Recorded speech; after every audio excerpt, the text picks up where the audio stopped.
Welcome to the Cannabis Equipment News Podcast. Hi, I'm David Manti, and welcome to a new episode of the Cannabis Equipment News Podcast. With me today are Jake Goodyear and Sarah McLaughlin, co-founders of Melt to Make. Thank you very much for joining me today, guys. Thanks for having us. Thanks, David. Before we get started, please make sure to like, share, and subscribe to the podcast. You can also help us out a lot by leaving the podcast a positive review on whatever platform you use. If you want to email the podcast, you can reach me at david@cannabisequipmentnews.com with email the podcast in the subject line. You can also subscribe to our daily newsletter. Make sure you get it delivered to your inbox first. Jake, I'll start with you. I always like to start with a little bit of background. So how did you come to cannabis? Well, it was like Q4 2017, and I got a call from my old boss, a guy named Tim Van Epp, saying, "Hey, I'm starting a hemp business. Do you want to come help run it?" And I was kind of like, whoa, cannabis, not so sure. So I agreed to come up and meet with him, and we started a discussion. And my thought was, I'm kind of interested, but what would I tell my kids and my in-laws and stuff? So what I agreed to do was help them to put together a plan for the business. It was just an idea at that time. And as part of doing that research, I, like a lot of people have had this happen, I had this epiphany that I was my perceptions about cannabis were, completely wrong. And, and actually at times became angry with that. But by the time I sort of got into the middle of it, I was like, fully on board. I was like, you know what? I know that some people are going to, in my social circle or whatever, are going to have things to say about it. But A, it's such a great opportunity. And B, I believe in cannabis as a medicine. So that's kind of what happened. And I think that's Yeah. 30,000 foot. Why the anger? Why were you angry about how you felt about cannabis? Just that basically that I felt like I had been lied to, if you will. Okay. By the government, and just the thread that had been woven over decades. Right. Sarah, in the hemp business that you were talking about, that's Heritage CBD, right? Yes. Okay. Was that what brought you to cannabis as well? Yeah. Kind of to go back a little bit, I grew up as a pretty serious athlete, and I competed at a level where I was drug tested. So really cannabis was never part of my world as an athlete. It couldn't be. It wasn't even on my radar. Shortly after finishing competing, I then moved to a ski town. I kind of did the ski town thing. And I was spending my summers guiding for a bike company, Backroads, out of Berkeley, California, but I was spending my winters teaching skiing in the ski town. And eventually decided I wanted to go back to school to study nutrition. And about the same time, I actually developed an energy bar called Sun Valley Bar. I was just making bars for my friends, and everyone loved it. More and more people started buying it. So that was actually really my first experience in the food industry. And I finished graduate school. We built the business up. We sold it to Nature's Bounty. And then after finishing that, I had my second child, and I actually went back into sports nutrition. So I started off I was a dietitian. So I went back to sports nutrition for the University of New Hampshire. I was there. I was dealing with the bureaucracy of working in a university, the poor pay, not knowing what was going to happen in the following year as far as my salary went. And my brother was friends with Tim Van Epp's. And so he sent him like a late night text like, "Hey, you got to meet my sister. She knows how to formulate. She had a bar business. She knows what she's doing with food." And I want to say Tim didn't text him back for like another 6 months, but he finally did. And he's like, "You know what? I've got this business. I'm going to be starting it. Let's have lunch." And basically, we had lunch, and by the end he was high-fiving me like, "Hey, when are we starting?" I was like, "Whoa, I didn't say yes yet." So after you said yes, what were those first days at Heritage like? They were good. Similar to Jake, I dealt with the same thing. I kind of had bought into the propaganda of the war against drugs, that I don't know if you remember it, I don't know how old you are, but that it was like a big frying pan and they would crack an egg into it. Yeah, Like, this is your brain. This is your brain on drugs. And I was a serious athlete. I was like, oh, wow. So similar to Jake, I had to like pause for a moment. And I'm a scientist. So the first thing I did was jump on PubMed and I did a ton of research. And also similar to Jake, I was like, wow, I've been brainwashed and lied to. I probably wasn't ready to jump into THC, even though I saw how amazing the plant was and what it could do, you know, as far as that compound. But I started with CBD. I felt good about that. And definitely felt like the research and the evidence was behind it. Because I was a dietitian, I really have to I have to be evidence-based in everything I do. But the evidence was clearly there. So I was all on board like him after realizing I'd kind of been brainwashed and lied to my whole life. No, I'm definitely of the age where I was certainly scared straight, and being in athletics as well, it was just a non-starter because it's like, oh, okay, you get caught with this and you can't do everything you love. So, you know, my introduction to it was really late as well. And I had a very at the beginning, I actually have trouble sleeping, like most moms, working moms. And I started using cannabis for sleep, and I've been able to get off of everything and just use cannabis now. So that was kind of my big turning point personally as well. Just being able to see the benefits for myself, not just read about them. Jake, you had mentioned that you had some apprehensions about what your social circle and family might have said. Did you run into any uncomfortable situations, or was everybody pretty much on board? You know, a few, but I quickly realized, you know, you sort of, you find out who your real friends are and stuff like that. And like Sarah, I probably wouldn't, if it wasn't hemp, like that was, you know, like stepping stone. Easier for me to contemplate than if it was, you know, marijuana. But yeah, I you know, quickly just became super enthusiastic about it and have been ever since. And I don't know if you want to hear the back, like how Tim got there, but sure. He runs a third generation family business here in Massachusetts that's in, you know, different industry, transportation, energy, and hospitality. And it was a co-founder of the Heirloom Collective, which is a cannabis licensee here in the state. So he was already in the industry when Massachusetts announced the hemp program, and that was when he called both me and Sarah. We didn't know each other, and you know, we ended up coming together. But he uses cannabis, but he was also just super enthusiastic about the therapeutic benefits of it. He works very closely with veterans, and it just seeing the benefits of CBD in specific for specific ailments that the veterans were dealing with, and that's what really made him super passionate and decide to found this company. And then luckily, he brought Sarah and I in, and that's where we started. Sarah, what was Heritage CBD's, you know, main product line, and at what point did you guys kind of start flirting with the idea to make Melt-to-Make? Yeah, that's a great question. So initially we kind of started with all the usuals, you know, like topicals, tinctures. We even found a soft gel manufacturer.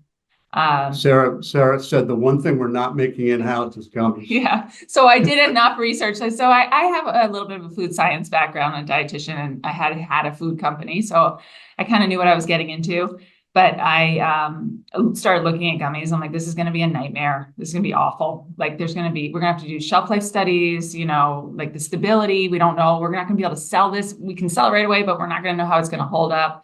So I at first called around to like literally every co-packer or gummy manufacturer in the country. And either I didn't get a call back, or I got a call back and they were like, yeah, sorry, we're not going to touch CBD. This was in 2000. Or MOQ was like 10 million. Yeah, and their MOQ. Yeah. And they were like, we're not going to, it's 2018. They just didn't have an open mind about it. So I was like, okay, I got to figure this out.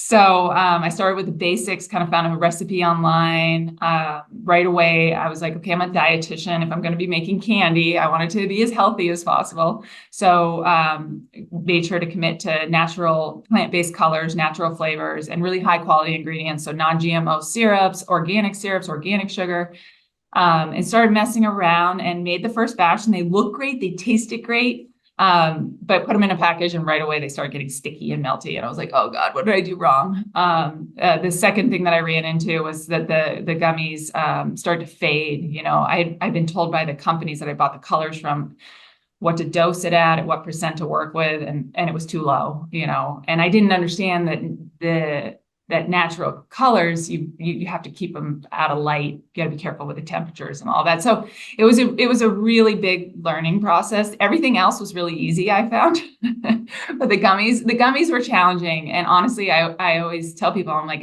if our product had existed when I was starting that, I would have bought it in 2 seconds, just because I knew what I was up against, and a lot of lost batches, a lot of lost product, and all of that.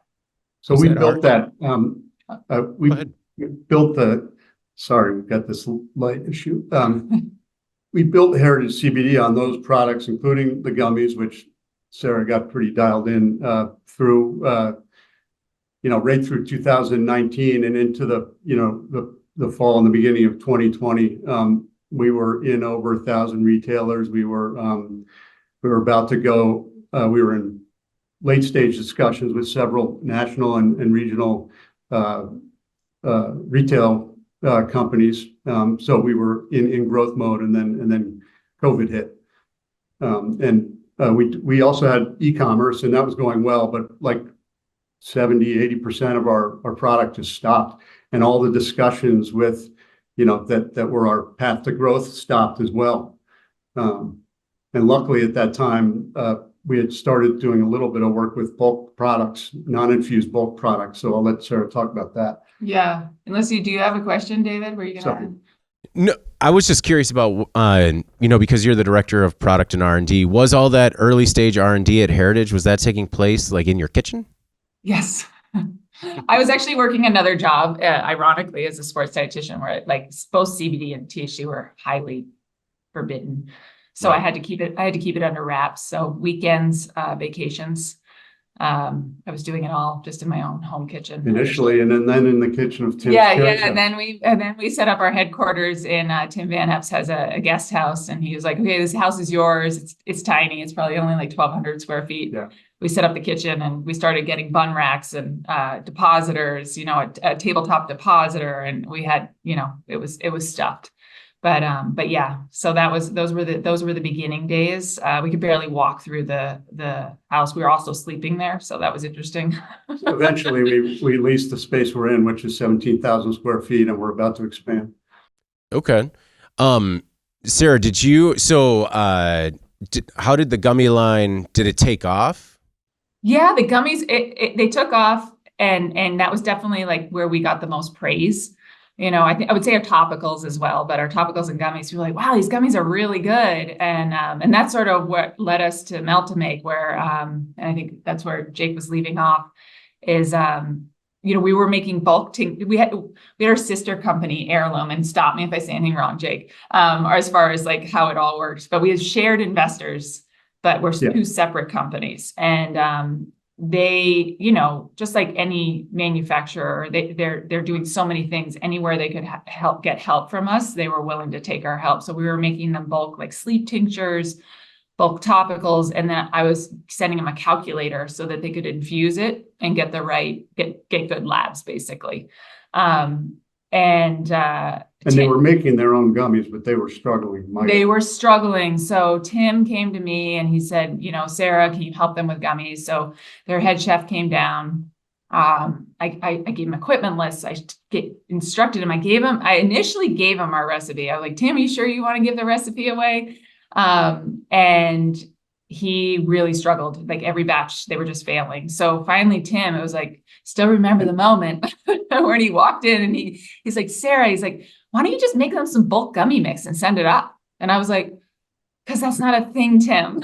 And like, no one does that. And then he's like, well, why not? And I kind of just took a moment. I was like, I don't know why not, because gelatin's a reversible gel and this could work. So literally within like weeks, we were making, like all I could find were these molds for soap, and they were 100-gram pucks of our gelatin mix that we sent up there. And gelatin is a reversible gel. So literally they just had to melt it down, infuse it, and then remold it.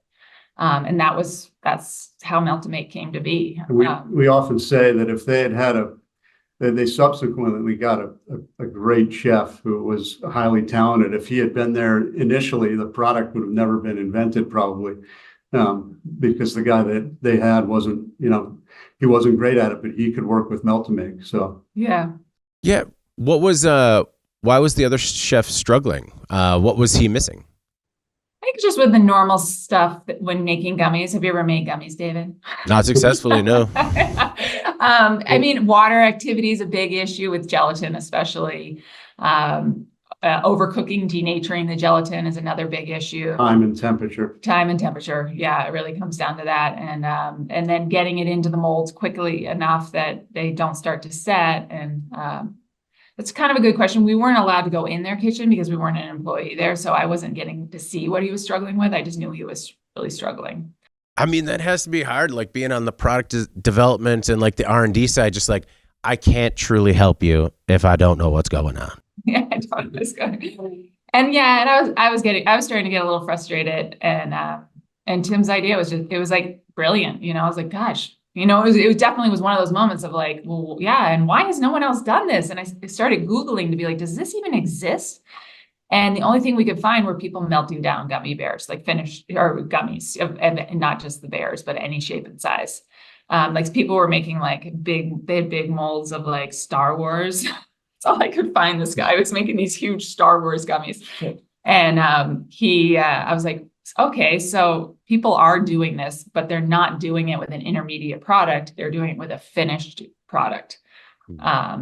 So we really started to work on the science of what we were providing, not just like, hey, here's our mix.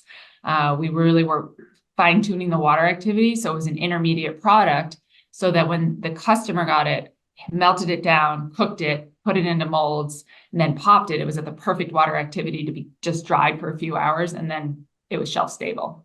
So it was around that time that we realized we likely had some protectable intellectual property. So we contacted our attorneys, and we, through a long process, came up with a patentable, basically the intermediate product that's the process patent application in both. Now we have pectin as well as gelatin. Back then it was just gelatin. And we also had a food scientist on staff, but she was working in the lab, and we were trying to remember like the timing, but it was about that time where I was like, I need her. She's coming with me. And she is just amazing, and helped us really fine tune that product. And then subsequently helped us develop the pectin product as well. Okay. Well, and don't worry about the light. We've all taken a Zoom call in a motion sensitive room. So everyone understands what's going on. It's okay. Trying to wave my arm off to the side. It's okay. I feel like, no, when I see your arm move, I just feel like it's you with a switch. You're just like, all right, we're going to do it again. So at its core, is Melt-to-Make an ingredients company, an ingredient supplier? Yeah. And initially we were like, should we dose this with CBD and then ship it out? And we quickly realized we're like, no. The beauty of this product is we're just an ingredient. We can ship it anywhere. Well, for months, I was like, gee, this is great, but the magic will be when we can put CBD in it and then our margin will go up and stuff.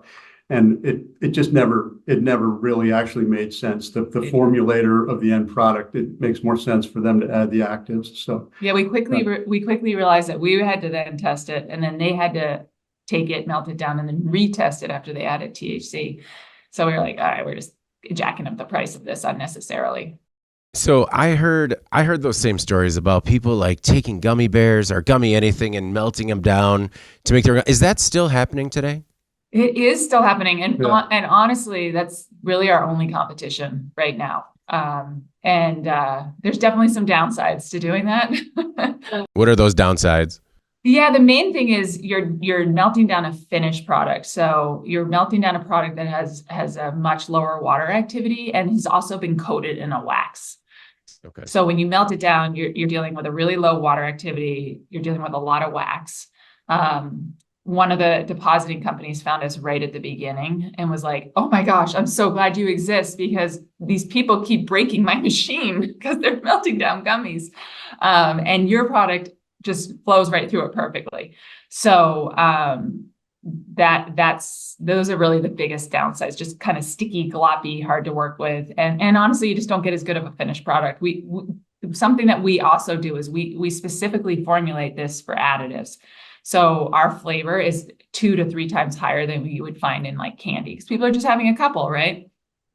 So we really focus on bringing that flavor level up as high as possible without making it taste like medicine. If we start to feel that, where you can kind of taste some of the solvents, we back it off. But it's formulated to help kind of work well with whatever you're adding, especially if you're adding something that has kind of a bitter taste. So in terms of what you're adding or making it your own, what kind of hand-holding is there in terms of when you supply your ingredient to understanding what they're trying to do with it, just to try and make sure that it's going to work? Yeah, well, that's actually the most fun part of the business, in my opinion. We have a group of people who really like we almost are too good at customer service. The answer is a lot of A lot of hand-holding. We all love people and we love talking to our customers. We think of them as partners, not customers. And our success is we're not successful unless they're successful. And we really take that to heart. And we really do have a group of people who loves to help. To a fault, honestly. But and I also tell people, I'm like, half of what you buy is the product, the other half is our help. We want to make it so you don't have to go through what we went through. You don't have to spend that year with missed batches and too high water activity and all the issues that we dealt with. And we can get them up and running in 3 weeks if they have everything in place. And yeah, lots of phone calls. We offer free classes when you buy the product, 2-hour, either Zoom or in person. We develop for small fees. We'll develop new flavors for people. We have someone named Chris Papademos on board, who's head of all the technical help. And he actually was one of our customers. And knows the product better than anybody. He's worked with our product more than anybody has worked with it. And so far, I don't think there's a problem he hasn't been able to solve. Just a really nice guy. Jake, one of the things that you had mentioned earlier was issues that you were running into with co-manufacturers with minimum order size. Do you guys have like a minimum order size, or is this available to anyone from like the small mom and pops all the way to the larger MSOs? The only minimum order size is one case or one pail, depending on whether it's gelatin or pectin, and that's 10 kilograms, and that's approximately, based on the gummy size, but on average about 3,500 gummies worth of product. So it might, if someone just wants to make them for their own personal use, that's a lot. But someone can go online and order one box and make gummies with it. So, that's our bread and butter customer is pallets of products. But we do sell it onesie twosie, direct online as well. Okay. Sarah, you were kind of glowing about the taste of the gummies you developed at Heritage. Now that you've seen what some of your customers are doing, does anyone beat that old Heritage gummy, or is that still the best one you've had? I think we're still one of the best ones. I've definitely run into some that I'm like, wow, this is good. Like, we're the first to admit, like, this is a good gummy. This is as good as ours. But I've never found a gummy that I'm like, wow, this is better than ours. We put a lot of time and effort into the taste and the consistency and the color. I think the color is, and I may have already mentioned that, but it's one of the most challenging pieces of it. And we've really nailed the natural colors, like a bright, like how many, we have a bright blue gummy and we're using spirulina for that. So it's pretty cool. Are you both still involved with Heritage, or are you full-time melt to make now? Heritage is pretty much wrapped up.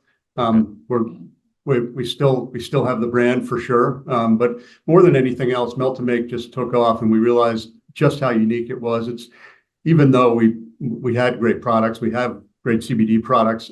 It's really hard to be unique and stand out in that world. And we're first mover. We invented this product.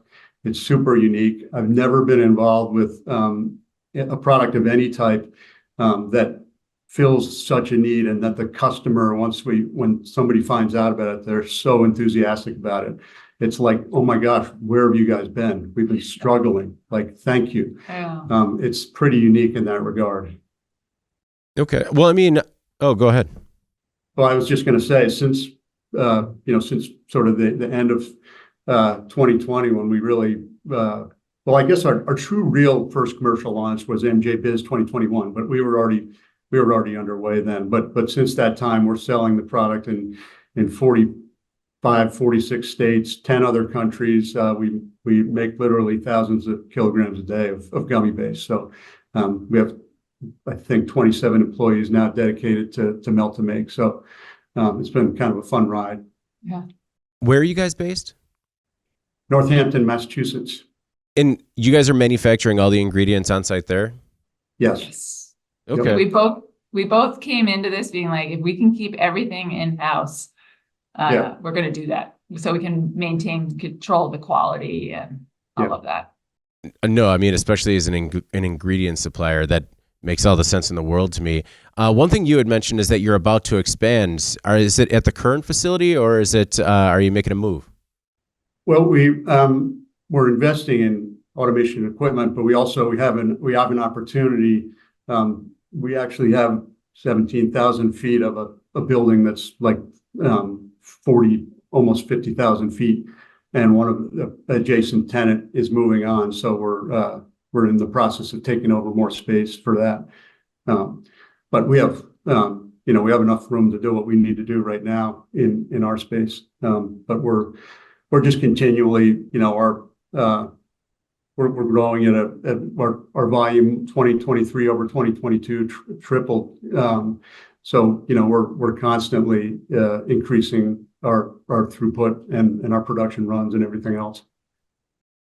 What is some of the equipment that you're bringing in house? Well, the most capital intensive is a fully automated, basically what's called an automated kitchen, which takes raw materials, automatically weighs them, and combines them and cooks them, and then has automatic injection of additives like color and flavor at the end. It runs under vacuum. It's going to increase our product quality significantly. We already have a great product, but it's going to be even more consistent and better because it's automated and there's less room for human error. And so most of our capacity will run through that machine. And then we're doing some modest automation for inflow of syrups and then the outflow and sort of depositing of the final product into its final packaging, et cetera. With the growth that you guys have been experiencing, have you had any growing pains along the way? Every day. Yeah. I mean, I think we've always been able to keep up from a production standpoint, but we've had times where it's really difficult to fill a specific position. Like the hiring piece of it can be challenging. I'm happy to say that I think we've got an unbelievable crew of people here. I've never had a group that I've enjoyed like coming into work with every day. Everyone is positive, and we're all rowing in the same direction, and our mission is clear, and it's been fun in that regard. Yeah, I agree with that. Sarah, did you have a specific growing pain that you thought of when you said every day? I know. Well, I'm a perfectionist and I really like to do everything 100%. And for me, the biggest challenge with this is there's always too much to do. So I have to constantly just prioritize. And Chris Papademos that I mentioned, we work really closely together, and he's a perfectionist too. So we're constantly like, okay, we're not going to get this all done. So what's the highest priority? And it's kind of just never getting to the end of that to-do list and just something popping up and then something else popping up, and you think you're going to get things done that don't get done, but it's all good. It's all good problems. We have been challenged by just surprisingly, because we're a food company that's not plant touching, but the revenue source is most of our customers are cannabis. We do have customers outside cannabis, and so in terms of traditional banking, we bank with a traditional bank, but in terms of like borrowing money for an equipment loan, their compliance people say no. the money's coming from cannabis, therefore, and they're so closely tied to the feds in terms of FDIC and loans, guarantees, and all that stuff that they're skittish still. So that's been challenging. Well, it sounds like you have some pretty capital intensive equipment coming in. How were you able to finance that? Is that all private?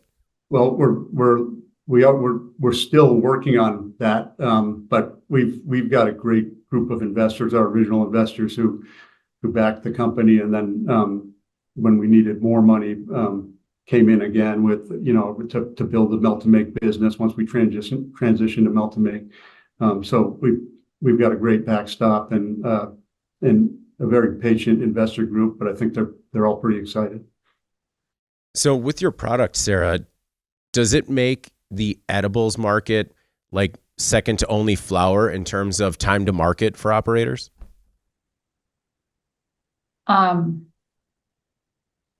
guess, yeah. I mean, I guess it depends on what they're doing, right? So, Yeah.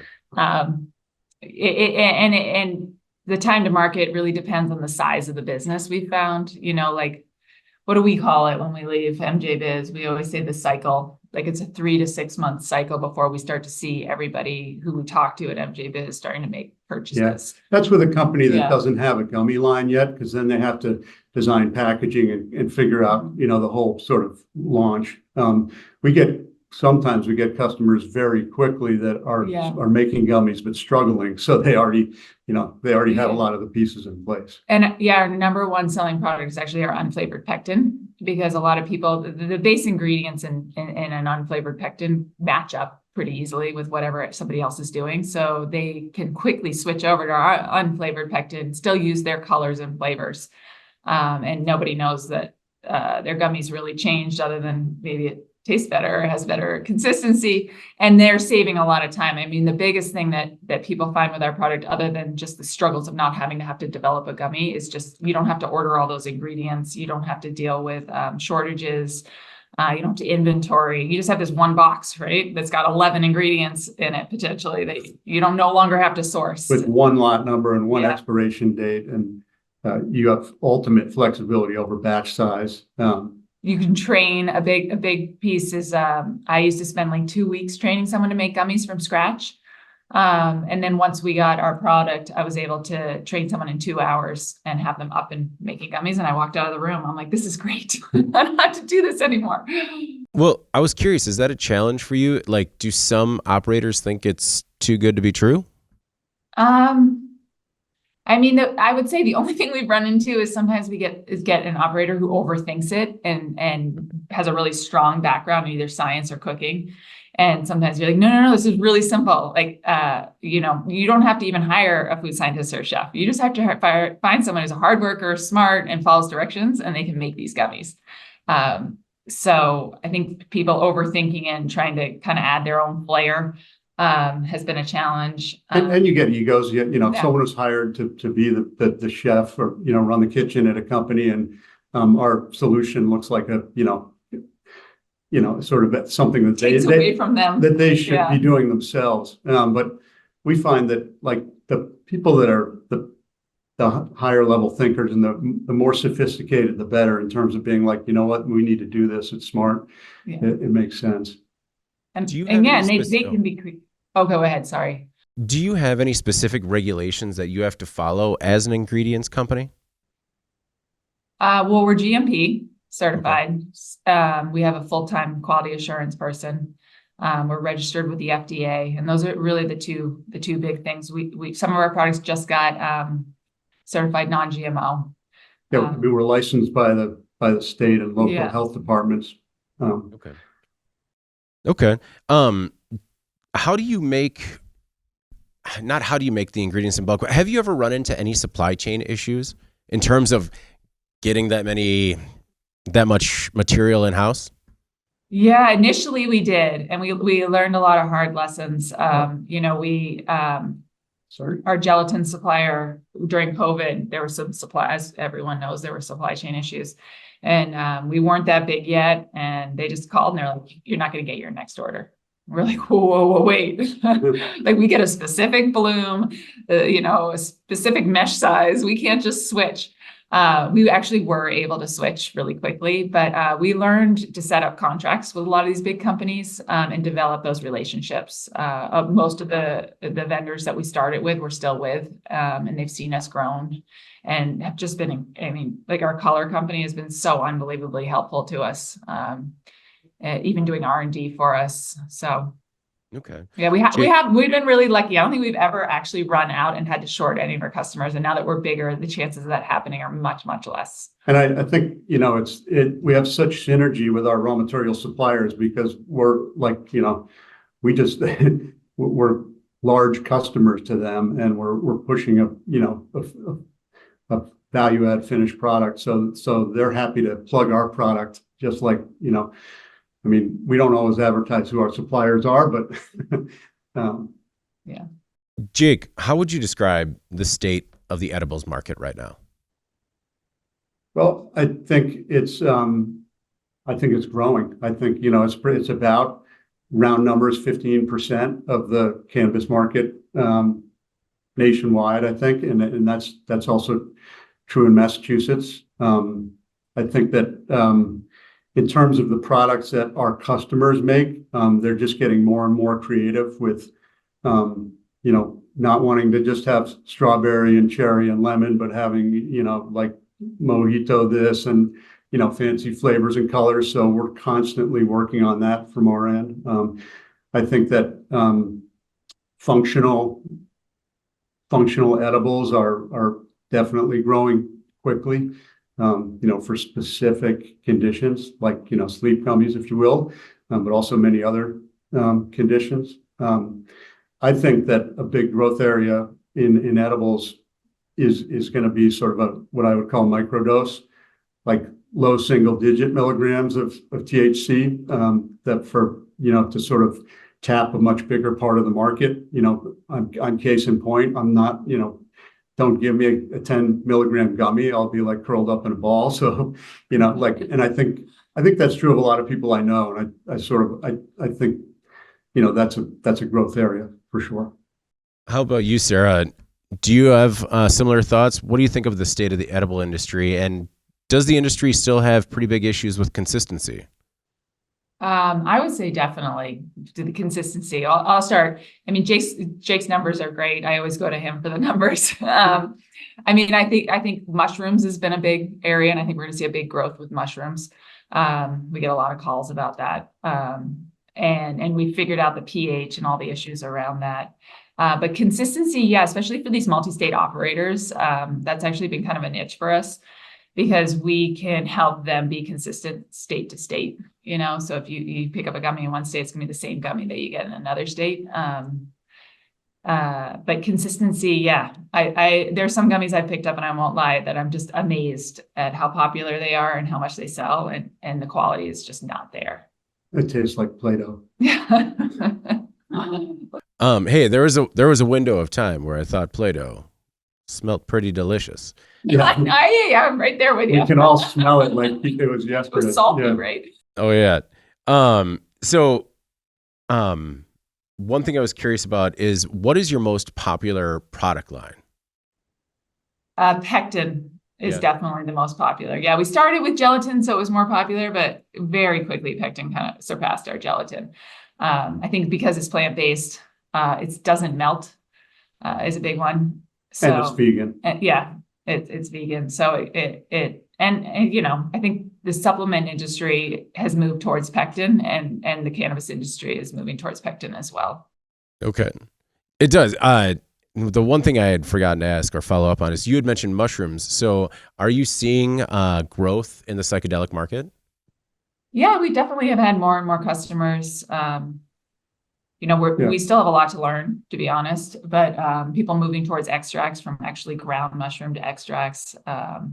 Initially, it did affect the pH of our pectin, so we had to do some R&D to figure out how much citric acid to drop the pH so it gelled properly, and we've done all that work. But yeah, I'm not as talking to as many customers as I used to, but I know they're definitely coming in more and more rapidly. Yeah, and it's not just magic mushrooms. It's also functional. Other functional, like brain function and stuff like that. Obviously, psilocybin or psychedelic mushrooms are still illegal. But we know we have, we don't always know what our customers are doing with our product. And, we know we have people using them for all sorts of different products. It's a perfectly careful way to say that. Sarah, you had mentioned classes that you offer. I was actually really impressed with some of the educational materials that you have on your website. I mean, you basically spell it out for anyone that's like, if you want to make this product, buy all these items and you're pretty much good to go. Yeah. Yeah. That's the idea. And we have videos, we have work instructions, but I think the classes are really great. We can answer specific questions. We can, when you get to actually try to make it yourself, I think that's also helpful. And we do a lot of showing people the equipment that we use and we recommend. We've got a lot of partners. I think that's actually how we got in touch with you, was through Evocan. Yeah. Yeah, I was curious about that because Evocan mentioned you guys. I thought it was incredible. How do you work on developing those partnerships? Is it just trying to make sure that equipment that actually works winds up in the hands of your customers? Yeah, I would definitely say that. And we're not going to recommend any equipment that we don't fully believe in.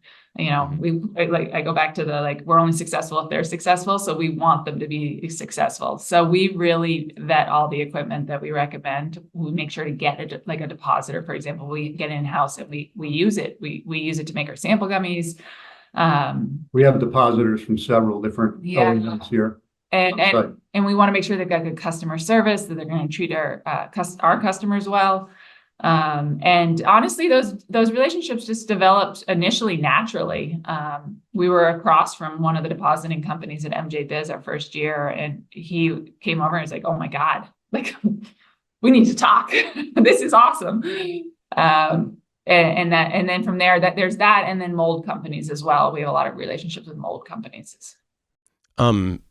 Finally, I was also really intrigued by the flavor development services that you offer. I mean, is the flavor development just what they send you the gummy and you say, no, that's gross? Or what is the extent of the flavor development? That would be fun. Usually they come to us and they're like, hey, we have, either they're white labeling it or they want to develop it. And they'll be like, we want a ginger gummy, would you be able to help us with that? So we'll start with we know they're going to be purchasing our unflavored base, and then we work on the flavor and the color for them. And then we send them a calculator once we're done that says, hey, this is how much flavor, this is how much color. And throughout the process, we're sending them samples so they can give us feedback. And yeah, it's fun. We have, I'm totally into the food R&D, but we have 2 people on staff who are also really accomplished chefs. So they help out with that as well, which is really helpful. And everyone likes taste testing gummies, so we always get feedback. Just to follow on the training thing, we often have companies come in and we do basically do training classes or do development classes here on site. So people have flown in from all over the country to go through that process. Well, I mean, it makes sense when it comes down to getting it right the first time, or maybe the second. So as part of this flavor development, what flavors are kind of on the horizon? What do you see as being the next maybe popular flavors? Yeah, I get excited about this. Well, we do work with Brightfield, so we get a lot of data. And we find actually that what we sell and what are our most popular flavors aligns with what they say is the most popular, throughout the country. But something we're having a lot of fun with right now are we're calling them enhancers. So you take our base. So say you take our mango, our watermelon, and then you can buy a habanero enhancer. And we have a potency range from 0.1% up to 0.5%. So if you want a really hot gummy, you can. But I was at not at MJ Biz. I was at Expo West, which is a natural food show in Anaheim. And right away, I was like, oh my gosh, all these different Mexican flavors are really hot right now, and drinks and candy. And so right away came back and started playing around. And that's how we came up with the habanero gummy. So you can have a mango habanero, watermelon habanero. And we have a ton. We have a lime enhancer. We have a coconut enhancer. So you just add it to our base flavor. But we have plans to come out with a bunch of others. We've been working with an Earl Grey, so you could make a peach iced tea or raspberry iced tea. a mojito, like hibiscus. We've tried lots of different things. You need to talk about sugar-free. Oh yeah, sorry. Yeah, that's like our big thing right now that we're working on. And this is a tough one. At first, initially it was tough. I'm not, and I kind of always have the real deal. I don't go for sugar-free. My experience going to so many different food shows is a lot of the products that are sugar-free, that even use stevia or monk fruit, don't taste that good. But we started getting a lot of questions about sugar-free and people asking if we could develop a sugar-free base. So Susie, our food scientist, who's so amazing, took that task on and developed an incredible base. And we have played with dozens of different types of stevia, found a stevia and found a potency where literally even I, who hate that bitter aftertaste, I can taste nothing. And so we are really close to launching that product, which will be a sugar-free gummy. Yeah, it's really exciting. And to actually have a sugar-free gummy that tastes good is it just blew me away. I didn't think we could do it. There's a lot of interest. Yeah. Yeah. When you say you're close, how close is close? We're about to send out. What we do usually when we have a new product is we'll pick a few customers that we've worked closely with to R&D it. So we're weeks away from sending the initial buckets out. Right now, what we're doing is we're still messing with the ratio of the ingredients, but we're also conducting shelf life testing. So while we're doing the shelf life testing, it kind of slows us down because we can't launch a product without knowing that it's shelf stable in the pail. So we just got a 3-month shelf life test back, so we know it's got 3 months.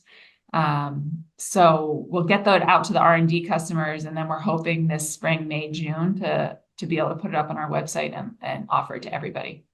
Okay. You had mentioned previously some issues that you had with packaging.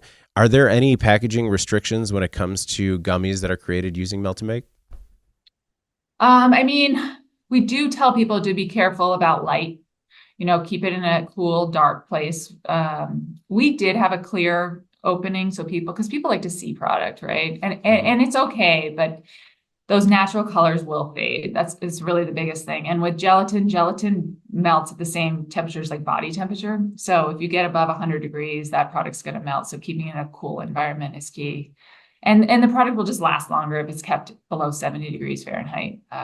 It will just the sensory side of it. The gummies, we always tell our customers, they're like, what's the shelf life? And I'm like, well, it really depends on what you put in it. As that, if we just made a plain gummy and we dry it to the proper water activity, it's really stable. It's not a matter of it being food safe or stable. It just starts to get, the color starts to fade, the flavor starts to fade. We're talking like a year to 18 months. So it's really up to our customer to decide at what point they're like, oh, this gummy is no longer. But most people do like a 12-month shelf life if they store it and do everything correctly.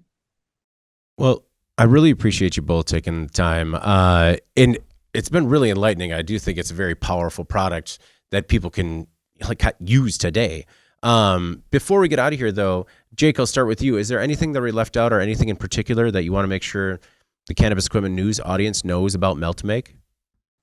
I just think that it's about the product that we make, but also, like we said, our like the support, and then offering our product at a price that it makes sense for our customer, and that's what drives our success. And I'm super glad that I decided to get into the cannabis industry and jump on board with this opportunity. What kind of ROI can people look at? Well, it's hard to say that because every state is different, every market's different, every product is different. But if our product in an individual gummy might cost, a few cents, certainly well under 10 cents. And that gummy, at least in Massachusetts, is selling for an average of about 75 cents or something like that. So that's just, one bit of data. Did your friends and family stop razzing you about working in cannabis yet? Well, I always thought, when I started in hemp, that at least I'm on the hemp side, and everyone's like, hey, how's the weed business? Nobody makes a distinction. So I think it's maybe we've been a small part of normalizing it for our friends and family, because I think now when I started, almost, I had a few friends who are enthusiasts, but most of my friends didn't use cannabis regularly. Now, almost all of them will eat an edible on the weekends or something like that. So, very good. Very good. Yeah, an influencer. That's a feel-good story right there, like a literal feel-good story. Sarah, how about yourself? Anything else that you want to make sure CEN audience knows? I think the thing, other than I'm really proud of the product, but I think I'm really proud of the team we've built and the customer service we offer. So, for anyone who calls, they're going to just be talking to an amazing person and getting the top-notch help. And like I said earlier, we really just love helping people. So give us a ring. Well, thank you guys very much for joining the podcast. I really do appreciate it. Yeah, thanks. Thank you for having us. All right, before we get out of here, please make sure to like, share, and subscribe to the podcast. You could also help us out a lot by leaving the podcast a positive review on whatever platform you use. If you want to email the podcast, you can reach me at david@cannabisequipmentnews.com with email the podcast in the subject line. You could also subscribe to our daily newsletter. Make sure you get it delivered to your inbox first. All right, for Jake Goodyear, President, and Sarah McLaughlin, Director of Products and R&D, I'm David Manti. This is the Cannabis Equipment News Podcast. We'll see you next week.